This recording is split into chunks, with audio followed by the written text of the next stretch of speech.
Alassane Dramane Ouattara avait un premier argument qui consistait à dire que lui, Alassane Dramane Ouattara, était de père et de mère ivoirien. Puisque grâce à un juge corrompu de Dembokro, il avait pu obtenir un certificat de nationalité le dimanche. À l'heure où d'autres vont à la messe pour prier, lui, il faisait travailler l'administration publique pour lui donner un certificat de nationalité qui devait mettre plus tard la Côte d'Ivoire à feu et à sang. Mais il y avait un deuxième argument. Entre vous et moi, de vous à moi qui écoutez cette conférence, est-ce qu'Alassane Ouattara pouvait dire en 2000 qu'il ne s'est jamais prévalu d'une autre nationalité? Est-ce que moi qui suis ici, la citoyen adoptif français, si la loi française dit que pour être président en France, il ne faut jamais s'être prévalu d'une autre nationalité, est-ce que moi, Franklin Yamsiwa Cameroun, je peux me lever et dire que je ne suis pas Camerounais de naissance? Je peux me lever et dire ça?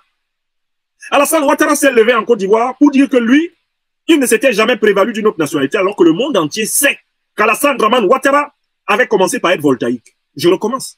Alassane Dramane Ouattara s'est permis de prétendre que lui ne s'était jamais prévalu d'une autre nationalité, alors que le monde entier, et Alassane Ouattara lui-même, qui suit peut-être cette conférence, savent qu'Alassane Ouattara a joui avant la nationalité ivoirienne de la nationalité voltaïque. Alassane Ouattara a passé toute sa vie, son enfance et son adolescence à Haute-Volta. Il a eu une bourse de l'État de Haute-Volta. Il est parti de Haute-Volta, il avait la carte d'identité de Haute-Volta, il avait le passeport de Haute-Volta. Et il a eu une bourse de l'État de Haute-Volta pour poursuivre ses études aux États-Unis. Et tous les voltaïques le connaissaient comme voltaïque. Et tous les Ivoiriens, les Africains qui le connaissaient comme voltaïque. Le président Bédié même, qu'il a connu à l'époque américaine, le connaissait comme voltaïque. Et le président Bédié n'a pas menti en 1996 dans son livre Les chemins de ma vie, quand il a dit qu'Alassane Ouattara était voltaïque. C'était vrai. Mais le même Alassane Dramane Ouattara s'est permis en 2000 de se comporter comme si lui n'avait jamais eu dans sa poche la carte d'identité du Burkina Faso, la carte d'identité de la Haute-Volta, le passeport de la Haute-Volta. Alors, hier, j'étais disant que Assalfo est un Ivoirien authentique. Un Ivoirien certifié. Ce n'est pas quelqu'un qui a été naturalisé. Parce que oui, d'aucuns disent il est burkinabé, il est burkinabé. Oui, tout le monde sait qu'Assalfo est burkinabé. Mais sur papier, là, Assalfo est né Ivoirien. Parce que sa mère, là, elle est gourou. Sur papier, il a la même mère que Tino, du groupe Le Mali System. Et ça, est-ce que les Ivoiriens sont au courant de ça? D'un État sérieux, d'un pays de droit, ce monsieur-là, on devait d'abord le déchoir de sa nationalité, le mettre aux arrêts et il allait payer toutes les pénalités. C'est-à-dire, le temps illégal qu'il a passé en Côte d'Ivoire, on le prend et puis on le met en prison. Parce qu'il a trompé la vigilance de nos autorités. Et Assalfo a pris la pièce d'identité de la mère de Tino, du groupe Le Mali System, pour aller s'établir un extrait de naissance à la mairie de Makori, dans les années 96-97, donc sous Bédié. Donc ce n'est pas le président Bédié qui a signé son décret de naturalisation. Ce n'est ni le président Gbagbo qui l'a fait, ni Gueye. Parce que pour eux, Assalfo il est ivoirien, puisqu'il a présenté un document qui atteste que sa mère est ivoirienne. Et ça nous rappelle un peu les pratiques de Dramane. Dramane qui a inventé une mère, depuis un laboratoire chimique d'Hollywood, en passant par Manhattan. Dramane qui a créé cette mère-là, et il nous a dit qu'elle s'appelle Nabitou Cissé. Nabitou Cissé qui vient, en tout cas, qui nous, bon d'après Dramane, vient d'Odiéné. Alors qu'en réalité, c'est un Burkinabé de père et de mère. Eux-mêmes Burkinabé d'arrière-grand-père et d'arrière-grand-mère. Tout comme Assalfo. Assalfo n'est pas ivoirien. Mais sur papier, là, il a menti pour avoir la nationalité ivoirienne. Qui vient nous démontrer le contraire?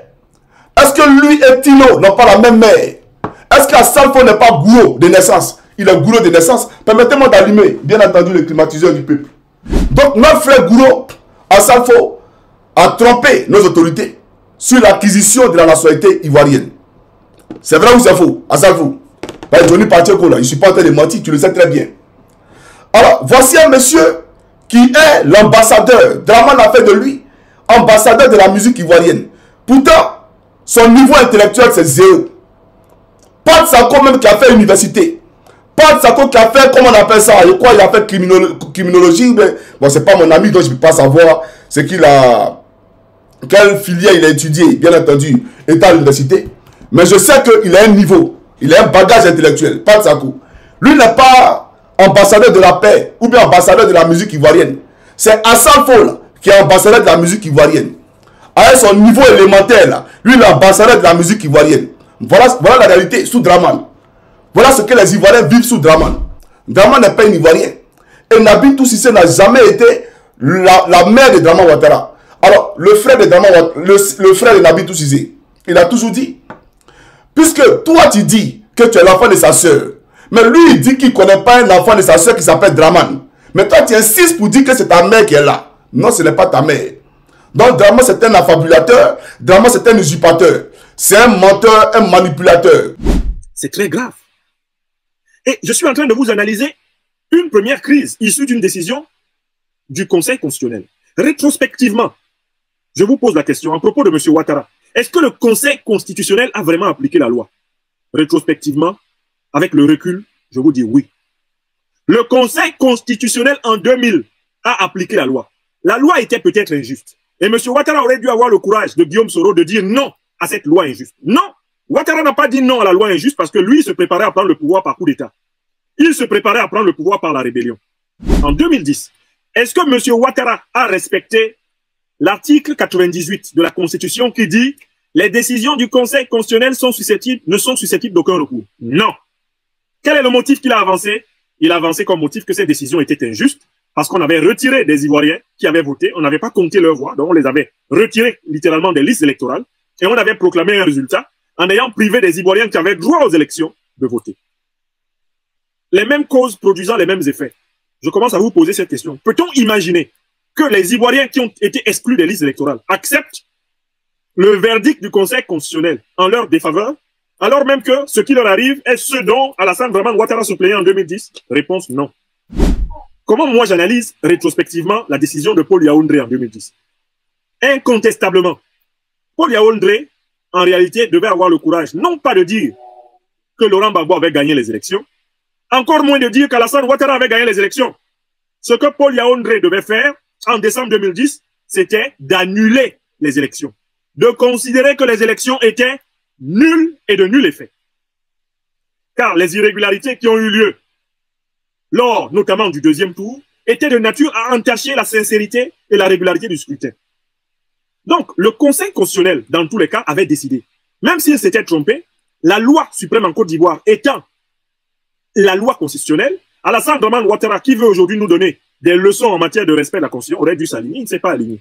Donc Alassane Ouattara est-il bien placé pour donner des leçons de respect de la Constitution? Aujourd'hui, c'est l'article 138 de la Constitution de 2016 qui dit que les décisions du Conseil constitutionnel ne sont susceptibles d'aucun recours.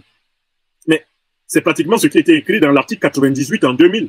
Et en 2010, Ouattara ne l'a pas respecté pour des raisons que je vous ai évoquées.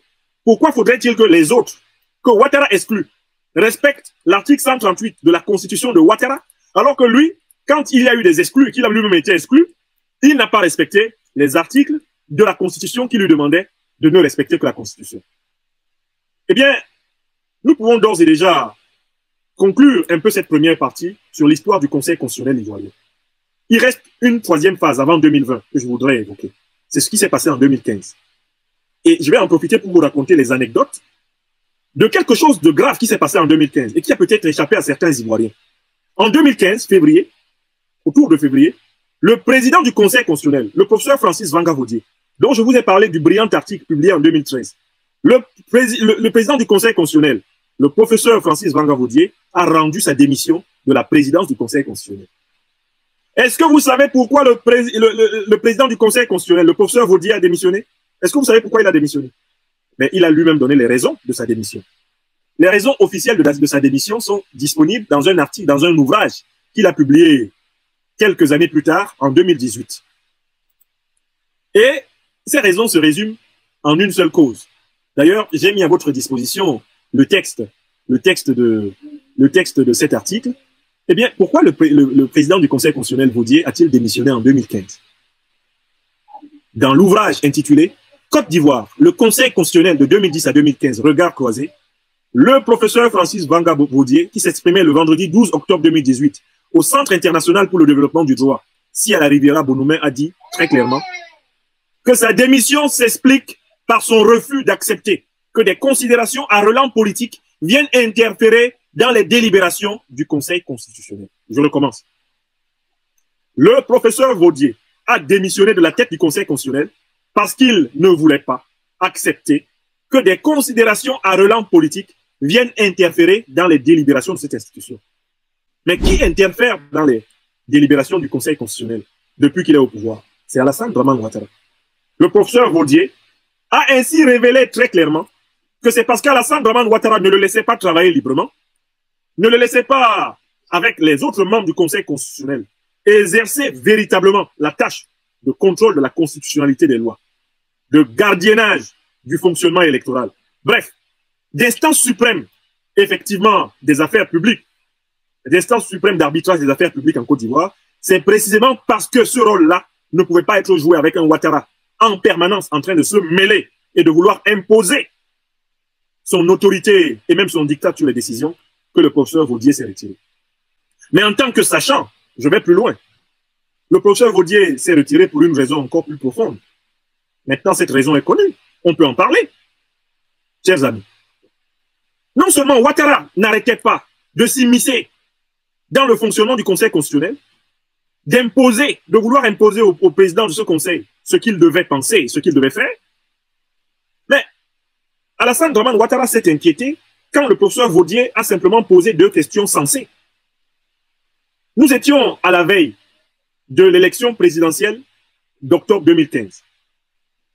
Cette élection s'annonçait à l'horizon. La question que le président du Conseil constitutionnel et l'éminent juriste qu'est le professeur Vaudier ne pouvaient pas ne pas se poser était la suivante. On annonçait qu'Alassane Draman Ouattara serait candidat à sa réélection. Mais alors, sous quel régime, se demandait le professeur Vaudier, réfléchissant à haute voix, sous quel régime Alassane Draman Ouattara serait-il candidat à l'élection présidentielle de 2015? Chers amis, c'est pour avoir osé poser cette question et ce problème que le professeur Francis Vanca Vaudier a été pris en chasse par Alassane Draman Ouattara. Or, sa question avait un sens. Pour mémoire, je vous l'ai dit tout à l'heure, Alassane Draman Ouattara avait été candidat à l'élection de 2000 de façon exceptionnelle, grâce à un arrangement politique décidé par Gbagbo avec Guillaume Kibafori Soro et sous la médiation du président sud-africain Thabo Mbeki. Donc en fait, la constitution de 2000, en son article 35, avait été écartée provisoirement pour permettre à M. Ouattara d'être candidat. Il s'en suivait qu'on pouvait se demander. Maintenant, en 2015, c'était en vertu de quoi M. Alassane Ouattara pouvait se présenter comme candidat à l'élection présidentielle. Si c'était en vertu de la constitution de 2000, il y avait un problème, puisque cette constitution l'avait déjà, bien sûr, lui, Alassane Draman Ouattara, éliminé. Le magistrat suprême, Tiakone, avait jugé, conformément à l'article 35, Alassane Ouattara jouissait d'une nationalité douteuse, puisqu'il s'était prévalu avant la nationalité ivoirienne de la nationalité voltaïque. Ce qui est un fait incontestable et irréfragable, apodictique. Matin, midi et soir, c'est vrai. Alassane Ouattara a d'abord été voltaïque avant d'être ivoirien d'adoption. Alassane Ouattara est un ivoirien d'adoption comme moi. Sauf que lui, son ivoirité d'adoption n'est pas claire. La mienne est claire. Parce que lui, Alassane Ouattara, n'assume pas qu'il est un natif de la Haute-Volta. Alors que moi, j'assume matin, midi et soir que je suis un natif de père et de mère du Cameroun. Et je n'y renoncerai jamais. Donc, le professeur Vaudier posait la question suivante. Est-ce que Ouattara a cessé d'être celui qui s'est prévalu de la nationalité voltaïque avant de se prévaloir de la nationalité ivoirienne pour être candidat?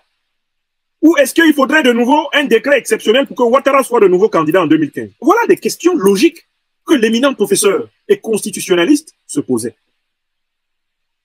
Et simplement pour avoir osé se poser ces questions à haute voix, le professeur Vaudier vit Alassane Draman Ouattara entrer dans une angoisse, une tremblote.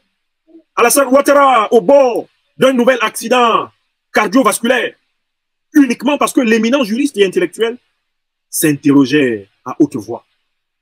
En réalité, si on va dans la suite logique du raisonnement du professeur Vaudier, on aurait dû d'abord procéder, avant 2015, à une révision éventuelle de la Constitution, afin de permettre à M. Ouattara de se présenter au nom de la Constitution.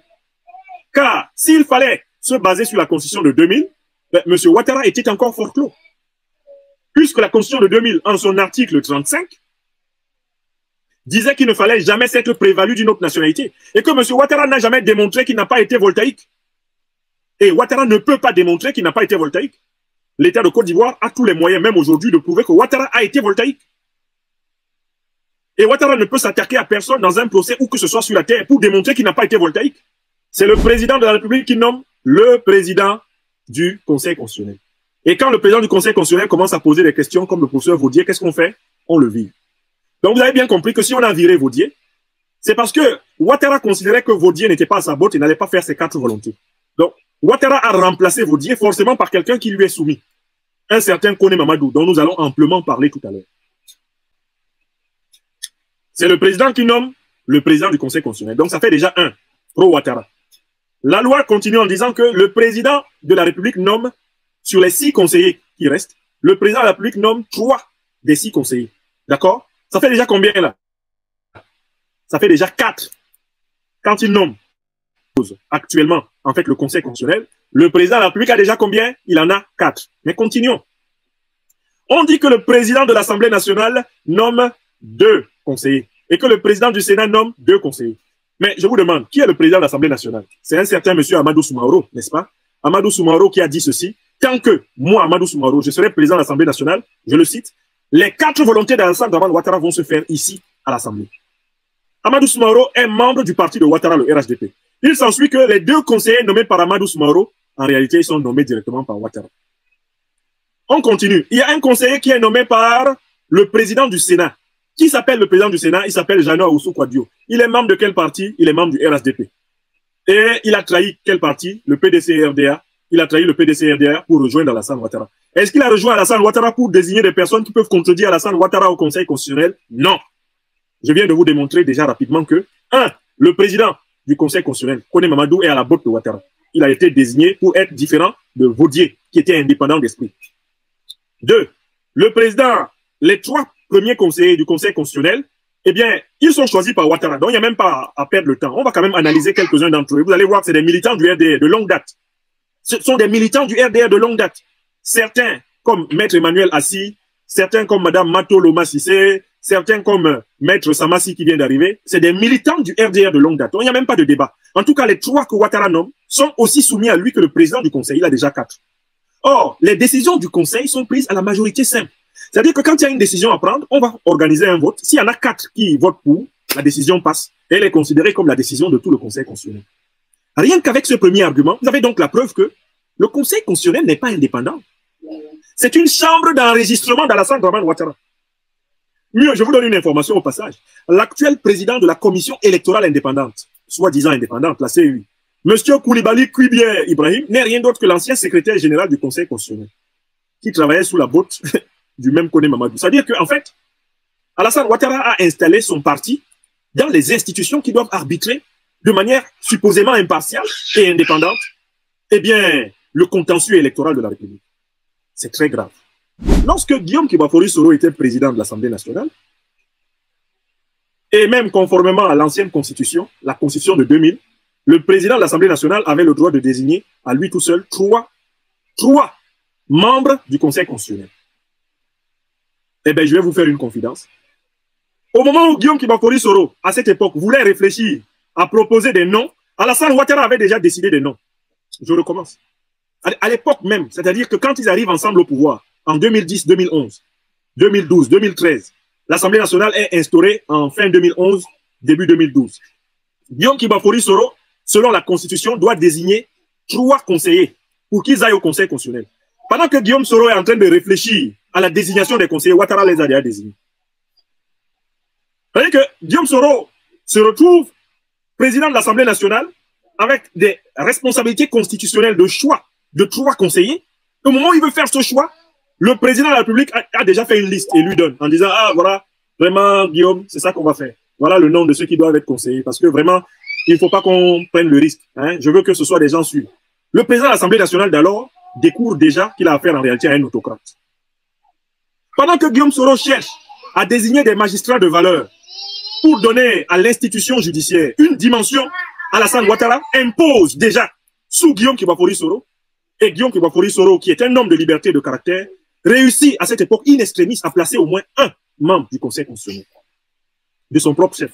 Alassane impose les 2 autres. Donc non seulement Alassane Ouattara, c'est lui qui choisit le président, mais c'est Alassane Dramane Ouattara qui choisit ses 3 conseillers à lui, mais Alassane Ouattara choisit les conseillers du président de l'Assemblée nationale. Donc en fait, le Conseil constitutionnel là est complètement nommé par Ouattara. Mais il y a une 3e catégorie de membres dont on n'a pas parlé. Parlons-en un peu. J'ai dit que La loi prévoit, en l'article 128, que les anciens présidents de la République, les anciens chefs de l'État soient membres de droit du Conseil constitutionnel s'ils n'ont pas expressément dit qu'ils y renoncent. Donc, normalement, le président Laurent Gbagbo et le président Bédié, qui sont des anciens présidents de la République, anciens chefs d'État, devraient être membres du Conseil constitutionnel. Manifestement, ils n'ont pas voulu y siéger, donc on peut supposer que c'est une renonciation expresse. Du coup, le Conseil constitutionnel est donc composé de 7 personnes.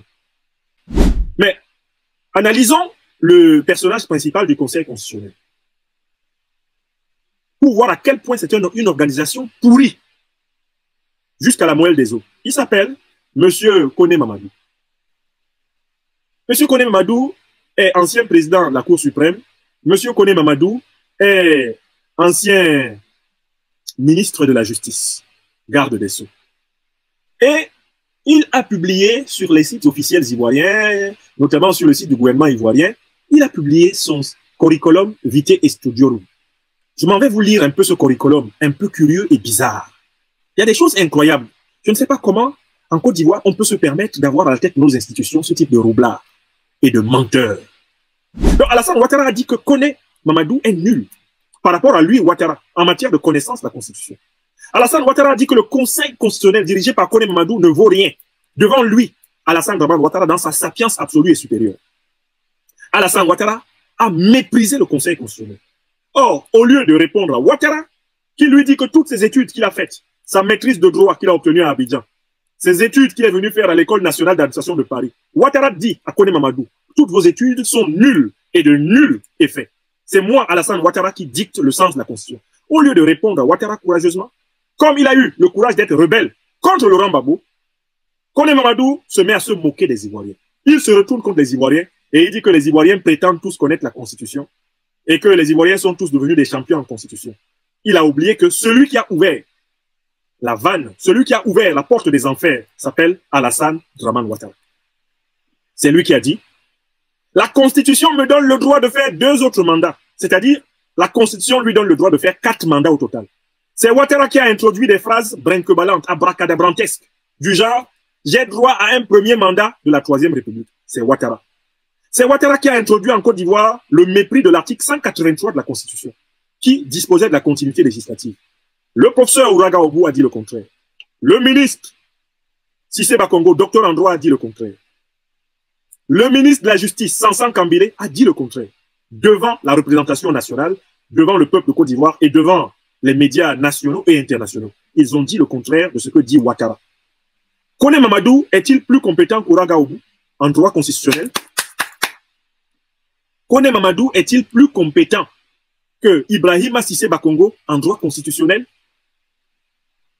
Koné Mamadou est-il plus compétent que le professeur Francis Vanga-Vaudier en droit constitutionnel? Koné Mamadou est-il plus compétent que le professeur Martin Bléou-Djezou en droit constitutionnel? Non. Pourtant, Alassane Dramane Ouattara a dit qu'il était plus compétent qu'eux. Et que son interprétation à lui de la Constitution ivoirienne devait primer sur celle de n'importe quel autre Ivoirien. C'est-à-dire primer y compris sur celle du président du Conseil constitutionnel ou de la personne morale que représente le Conseil constitutionnel de Côte d'Ivoire. C'est ce qu'a dit Alassane Ouattara. Au lieu de lui répondre, Koné Mamadou se retourne contre les Ivoiriens et commence à se moquer d'eux. Parce que, aux côtés d'Alassane Ouattara, il est prêt à brûler la Côte d'Ivoire.